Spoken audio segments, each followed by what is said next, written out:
Good? We're good. So how you all doing tonight? Doing all right? Doing all right. For any of you who thought this may have been a presentation about Kheea, the car company, I understand if you know you thought that, and if you need to leave, I understand. You won't hurt my feelings. But as he said, my name's Keith Ritchie. I'm an outreach counselor for Kheea, which is Kentucky Higher Education Assistance Authority. What we are, we're the state agency that handles all the money to help you pay for college. So we handle the state scholarships and grants, loans, savings plans, you name it. But what I feel like my job is as an outreach counselor is I go around to schools and different events and things like that, and I try to help families find as much free money as possible to help pay for this stuff. And anytime you see me speaking in any group session, any event, I always like to start off with just hitting you with the cold hard truth. And then we'll work backwards from that, and we'll talk about this. But before I go any further, I just want everyone to feel comfortable. If you have any questions, this is what this is all about. I like to keep things very informal. So if there's anything I say tonight that doesn't make sense, just stop me. I'll slow down. I'll go back, and we'll try to make sure that we make sense of all this stuff. So that's our goal, is try to make sense of this senseless world. But if you have any questions, need me to clarify something, just let me know, and I'll do my best to answer any questions that we can. But here's the cold hard truth. The cold hard truth is that most of your students are going to have to pay with loans at some point to pay for this education, to go to college. That's just the cold hard truth. Most of your students are going to have to get some student loans to pay for college. That's just the way it is now. In fact, the average American now graduates from a 4-year degree owing about $30,000 in student loans. That's the average. That's the average. I personally know more than several people who owe over $100,000 for their education. That's what keeps me up at night, someone who works in this kind of stuff. Over $100,000. If you borrow $100,000 for your education, that's a mortgage, right? I mean, that's a mortgage. So the way that we got to look at college, we got to get smarter about how we're selecting our schools and what's going to be the best fit for us. College is an investment. And like any other investment, we got to look at the cost on the front end to get the rewards of having that. Now, I'll tell you this, you're not going to find a bigger advocate for higher education in general than me. Study after study after study for years and years and years all shows that having some form of a college education, two things will happen to you. Number one, you're going to make more money on average per year.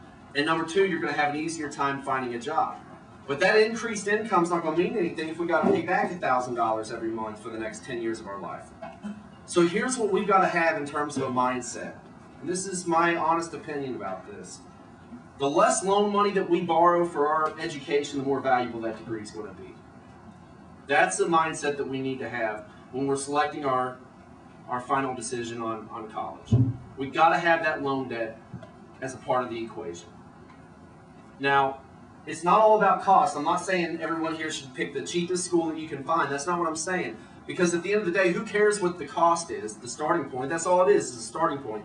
The only cost that I care about is how much is it going to cost you personally when it's all said and done, when all the financial aid money is added up. What is it personally going to cost you and your family? That's the cost that we need to be concerned about. But we are very blessed in the state of Kentucky to have a lot of different options to choose from. In fact, we have 8 public universities to choose from. These are the large schools like UK, EKU, Western, Louisville, those types of colleges. We've got 41 private schools like Berea College, Transy up in Lexington, Center College, Georgetown, Alice Lloyd, Lindsey Wilson, Cumberland's, a bunch of those. And we have 16 main campuses of our community and technical colleges. Main campuses would be like BCTC up in Lexington. We've got Somerset, SEC down the road here. But we've got a lot of different options to choose from. In fact, no matter where you're standing at any point in the Commonwealth, you're always within 35 miles of at least one college. That's how blessed we are. We've got a ton of options to choose from. So what we've got to start thinking about this in terms of an equation is we've got to start realizing we're consumers. And we're about to make a huge purchase. One of the biggest purchases of our entire lives is a college education. Yes, it is an investment, and yes, it'll pay off, but we've got to be looking at it in the eyes of an investment. Like any other investment, we've got the cost that we've got to be looking at when we make our final decision. So where I come into play is I try to help people find as much free money as possible, because the more free money we can rack up, the less loan money we're going to have to borrow. Now, I'm not going to say that loans are evil and you shouldn't ever borrow a loan, because it's a fact of life. Like I said, most of your students are going to have to borrow some loans to do this. But it's like any other type of borrowing, any other type of loan. There are good car loans and bad car loans, good mortgages, bad mortgages. Same thing with student loans. There are good ones and bad ones. Tonight we'll talk about the better ones that are out there. And hopefully we will have this as a goal to get in and out of our education with as little loan debt as possible. That's honestly the name of the game. Now, as I said, if you have any questions, just let us know and we'll do our best to answer it.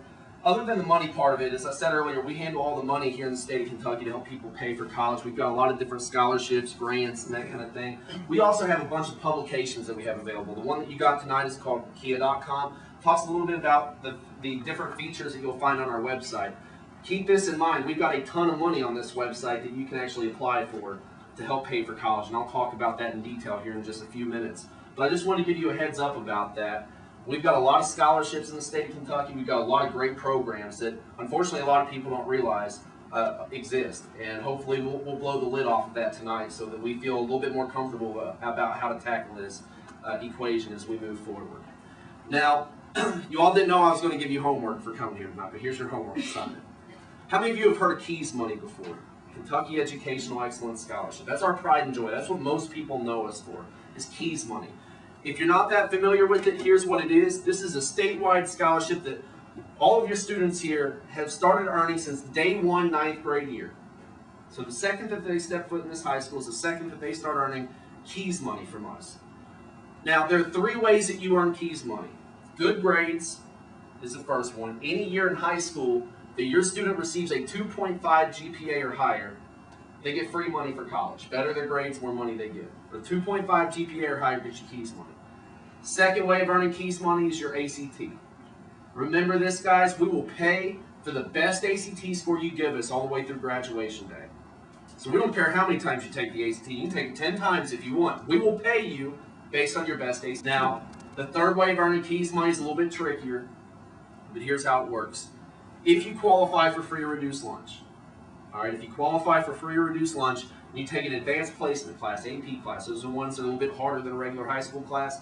If you take one of those classes, at the end of that you can take an AP exam. If you do well on that test, we'll give you bonus money. So those are the 3 ways you can earn Kheea's money from us: good grades, ACT, and AP exams.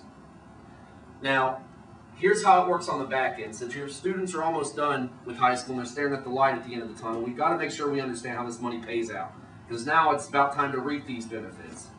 Here's how it works. Let's say a student gets straight A's. If you see our charts online, on our website, and on our Kheea's brochures and our books that you've probably gathered over the last few years, you would see that straight A's, a 4.0 GPA, earns you $500 in Kheea's money. But here's where I think our charts don't do it justice. You all realize it's not just $500. If you look up our chart, it says 4.0, $500. Here's how it works. That $500 is each year that you've done that in high school. So listen to this. If you get straight A's all the way through high school, all the way through 9th, 10th, 11th, 12th grade, 4.0 every single year, that's $500 for your 9th grade year, $500 for 10th grade, $500 for 11th grade, 12th grade. That's $2,000 for grades alone. Then let's say your best ACT score is a 28 or higher. You do that, that's another $500.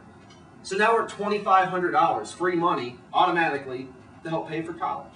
Gets better than that. Here's how it works on the back end. When you graduate from high school, you have a 5-year window to use this money. Within that 5-year window, we will pay whatever you've earned every year for up to 4 years of college. Think about that. So that student gets straight A's all the way through high school, 28 or higher. It's not just $2,500. It's $2,500 your first year of college, your second year, your third year, and your 4th year. Guys, we're talking 10 grand. $10,000.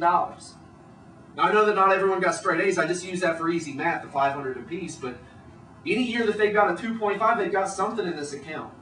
And it's going to pay out each year for up to 4 years of college. Now, I want to tell you all the fine print details about Kheea's money so you all don't get mad at me here at the end of the year when you figure this out. So, like everything, there's a little bit of fine print. Here it is. There's 3 things. It's not really that bad. So here it is. Number 1, Kheea's money is funded through lottery money. So if you ever wonder what happens to scratch-off tickets in the state of Kentucky, that's where most of that money goes to, all right? So it's funded through lottery money. Because it's funded through lottery money, If you want to earn, or if you want to get that Khee's money that you've earned, you're going to have to stay in the state of Kentucky. You're going to have to go to a college somewhere in Kentucky. Now, it could be a public school, it could be a private school, it could be a community college, doesn't matter, but it needs to be in the state of Kentucky. The one exception to that rule is something called the academic common market. The only way you can take Khee's money out of the state of Kentucky is this. The only way you can take it out is if you find a program that's not offered anywhere at any college in the state of Kentucky. That's the only way you can take it out of state. But if you find something not offered anywhere, then you can technically take this out at certain states. Typically in the southeastern part of the U.S. There's about 12 or 13 states that have signed an agreement called the Academic Common Market, which allows you to take this money out of state. But to be honest with you guys, it's very hard to find something not offered at least one college. As we talked about, we've got a lot of options to choose from. It's going to be hard to find something not offered here. For years and years and years, we use marine biology as an example. Why do you think it'd be hard to find marine biology in Kentucky? No ocean, right? We're in a landlocked state. It's going to be hard to study whales and dolphins and sharks in the Commonwealth. So for years, people would go to like South Carolina or Alabama. But recently, in the last year and a half or so, there's been a couple institutions who have toyed around with the idea of starting marine biology programs, one of which, Thomas More College up in northern Kentucky, is starting a program through the Newport Aquarium. It's certain types of marine biology, but if we're going to start offering marine biology here in Kentucky, I'm pretty much convinced no matter what it is that your student wants to study, it's probably going to be offered somewhere here in the Commonwealth, which makes it next to impossible to take this money out. So that's the first thing. Got to stay in Kentucky. Second thing, you've got to be enrolled in a degree program for this money to pay out. So either a 2-year degree or a 4-year degree, associates or bachelors, either one will work, but it's got to be a degree. If you get into like a 6-week, certificate program or an 8-week program or something, it's not going to pay out. It's got to at least be a 2-year degree, which is an associate's degree. All right, so it's got to be a degree program. Third piece of fine print detail, pretty simple. You just got to keep your grades up in college. Just like how we ask that you get a 2.5 GPA or higher in high school to earn this money, to give them some leeway on how they spend that money, it's pretty uncommon to get like $1,000 or $1,500 out of that grant. We at Kheea have these state grants that we can kick in. We've got the College Access Program grant, the CAP grant. If you stay here in Kentucky, it's based on need. You get up to $1,900 added in from us. We also have the Kentucky Tuition Grant, the KTG. You can get about $3,000 from that. This is for private schools in the state of Kentucky. And the reason why we kick in a little bit more, the private schools are probably going to be a little bit more expensive in most cases. So that just kind of puts it in perspective how much money you potentially get from the FAFSA, and this is just the big ones. So let's say we're in the situation, we fill out the FAFSA, we do everything right, but let's say we're still staring at a pretty hefty gap, and we're going to have to figure out how to pay for this. If that's the case, here's how we can do it. Number one, keep looking for scholarships. Here's something that a lot of people overlook. It's employer benefits. Believe it or not, still to this day, a lot of companies are giving employer scholarships, or like scholarships to kids of an employee. So you might want to ask an HR rep, see if your company does anything like that. Tuition payment plans. More and more colleges are starting to allow you to spread out payments throughout a semester instead of owing everything up front. That might be something to look at as well. And then finally, we got our loans, which we talked about earlier. Our goal needs to be little loan debt as possible, only borrow the bare minimum. But here are the best loans out there in my opinion.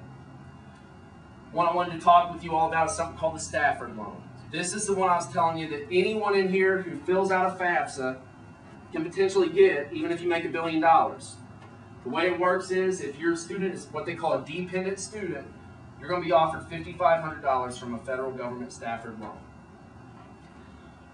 Now, a portion of that $5,500 could be what they call subsidized or unsubsidized. Here's how this works. Just remember this. Of those two types of Stafford loans, subsidized is better. All that means is the government takes care of the interest while you're in school. So let's say a student borrows $1,000 in a subsidized Stafford loan freshman year. Come graduation day, they still only owe $1,000 for that. Now, every day after that, interest start tacking on like anything else. Unsubsidized loan is more like a traditional loan. Borrow $1,000 as a freshman, come graduation day, they're going to owe more because interest would have been building up on that. But the reason why I say these are typically the best loans out there, they've got more of a safety net attached to them. First of all, there's no credit check, there's no cosigner, nothing. If they want that loan, they fill out that FAFSA, they can get that loan. All right, if they need it. Interest rates right now, you might want to jot this down in your notes, 4.29%. You might want to write that down in case you're going to shop around and see if you can beat that. That's a good starting point. It's a fixed interest, 4.29%, pretty low rates right now. And this is a student who would be borrowing it. The other major federal loan that a lot of people talk about is the Parent Plus loan. And let me just tell you this, I'm not a fan of it. I don't think it's a good loan. I don't. Parent Plus loan is also something from the federal government. A couple reasons why I don't like the Plus loan. Number one is this, 100% the parent's responsibility to pay it back. I don't like that, parents. So that means, even though it's for your kid's education, they have no liability at all in paying that back. It's 100% your responsibility legally to pay that back. Also, the interest rate is 6.84%, so they're not as nice with the parents as they are with the students. All right, with that loan. Just to give you an idea why I don't like this, there is a credit check involved like any other bank loan. It doesn't matter if you barely have enough credit to get passed, approved, or if you've got the best credit in the world. Everyone who gets approved is going to get that 6.84% out of that Plus loan. You may be able to beat that at a bank somewhere, or through another loan avenue. So is it still true that with a Parent Plus loan they have to start paying right away? No, they can actually check a box to defer it until after the kid's done with school. But if they don't check that box, then yeah, the payments will start right away. Student loan, the Stafford loan, they don't pay until 6 months after they either drop below halftime or graduate. So it gives them some time to get settled into a job. Just want to show you this. This is something from the state called the Kentucky Advantage Education Loan. This would rival the Parent Plus loan. In my opinion, it's a better option. You could potentially get rates as low as just under 5%. It's based on credit. Even before I borrowed this state loan, though, I'd probably shop around and see if I can beat it. But it's a pretty decent loan that we have here in the state of Kentucky. If you're interested in looking at that in more detail, here's the website. It's advantageeducationloan.com. That's for Kentucky residents or students who are working here in Kentucky in college. So let's wrap this thing up. Here's the thing. I'll be honest with you, as someone who's worked in higher education for a while, I don't put a whole lot of prestige, or I don't put a whole lot of weight into the prestige of a school. I just don't. I think too often, I think a lot of schools have overinflated the importance of prestigious. They gotta have a prestigious school. I can tell you this, I've worked, like I said, in colleges my entire adult life. Every job I've ever had, every interview I've ever gone to, not one time have I ever been questioned about what college I chose. Just full disclosure, I went to EKU right up the road. Not one time has an employer ever said, why didn't you go to a more expensive school? Why didn't you go to a private school somewhere? Why didn't you go out of state? Not once did that conversation happen. They care that I went. They care that I worked hard and had good grades and took advantage of work experience, all that. They asked all that stuff. Not once did they ever question me on where I decided to go. So remember that. I'm neutral across the board. I just want your students to be happy and successful, but I will say this, in my opinion, the best kept secret in the state of Kentucky is our community and technical college system. It really is. Be like BCTC up in Lexington, SEC down in Somerset. To give you an idea, it's about $150 a credit hour to go there right now. A lot of our public schools are $350 to $500 a credit hour. Some of our private schools are up to $1,200 a credit hour. Because of that, I'm finding a growing trend across the state of Kentucky. Families trying to save some money. Here's what more and more people are doing. They're starting out for 2 years at a community college like BCTC or Somerset. They're getting their general classes done, and then they're transferring to UK or Eastern, wherever they want to go. I'll let you in on a secret that a lot of admission counselors get really mad at me about when I say this, but it's the truth, so I'm going to tell it to you. It doesn't really matter where they go. Let's say they're looking at a public university next year. UK, Eastern, Western, Moorhead. I don't put a whole lot of difference in a lot of these schools. Because here's the fact. The fact is, a lot of times their experience is going to be pretty similar. That first year, they're going to take a lot of English, math, science, social studies, general education requirements. I call it 13th grade. That's what it is. Step up from mine is a little bit harder, a little more in depth. That's what it is. It really is. So what people are doing more and more in Kentucky to save money is they're starting out for 2 years at these schools, and then they're transferring to wherever they want to go to focus on their major. It's just another option to have on the table. I'm not saying everyone should do that, but I'm saying apply for as many scholarships. If one of the 4-year colleges give you enough scholarship money, then that's great. Go there right out of the gate. But if they don't, I'm saying if you find yourself in that gap of having to pay $10,000 a year in a loan, it might be worth looking at that as another option. This right here, best thing I can tell you. It's the best thing that we have to offer, in my opinion, on our website, Kheea.com. It's called Getting the Facts. It'll be your best friend here in the next month or two. Here's what it is. If you are wondering, if you might be concerned about what happens on this FAFSA in January, take advantage of Getting the Facts. What this is, it's a free report, free like everything else on our website for you. It allows you to put in up to 6 colleges anywhere in the country. Doesn't have to be a Kentucky school. It compares them side by side. Gets rid of the sales pitch and compares them side by side. And it shows line by line how much it costs to go to each school. But here's the best thing about the Getting the Facts report. It will ask you every single question the FAFSA is going to ask you in January. It will ask you everything. It's perfect practice for it. But here's the best thing about it. After you answer all those questions, it'll actually develop a personalized report where we will estimate how much money we think you'll get if you go to this school versus this school versus this school. It'll give your family a bottom line price to compare. It's an estimate. You got to take it with a grain of salt, but it's a pretty good estimate. It goes so far as to say we estimate that if you go to this school, your monthly loan repayment after college will be this amount per month. That's not bad, right? It's pretty darn good. It's called Getting the Facts. The way that they get this, they log on like they're checking their keys money. Right to the left of their keys balance, it'll say Getting the Facts, your personalized college report. You go through it. It takes about 20-30 minutes. When you get done with those questions, you have the option of downloading a PDF and seeing it right there. Or if you'd rather, we'll mail you a hard copy where it'll be a book that is personalized for your student and even have their name on it. Totally free. Free shipping, everything. Pretty good stuff. It's called Getting the Facts.